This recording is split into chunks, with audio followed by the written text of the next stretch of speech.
Hey guys, it's Greg from GWA Auto Parts, and today we're here to talk about the engine and transmission mount set for the 2006 to 2010 Honda Civic 1.8 liter with the automatic transmission.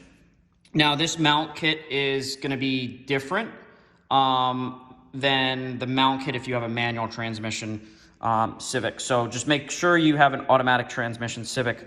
Otherwise, this is not the correct kit. So going over the mounts here, you can see these are actually complete replacement mounts. We're not just selling the bushing. So this is the complete kind of rubber engine mount, complete with the associated brackets.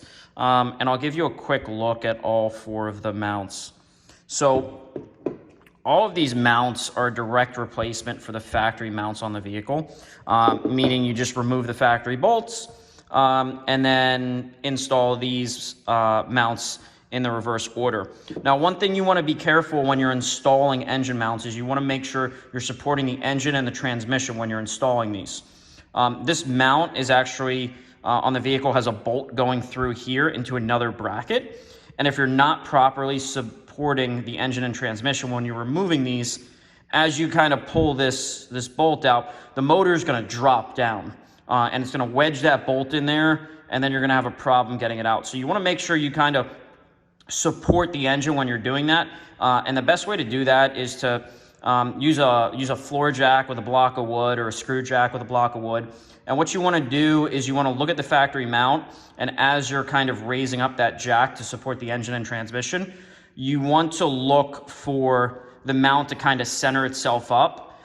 So you're providing just the amount of lift on the motor to kind of balance it out so it's hanging in a neutral position and there's no stress on the factory mount. Once you're in that position, it's pretty easy. You just remove the bolts, remove the factory mount, put the new mount in, put the bolts back in, and remove your screw jack or floor jack, and you're done. If you guys have any questions about the mount kit, whether it's the right one for your vehicle or any questions about installation, please feel free to reach out to us. We'll be glad to help.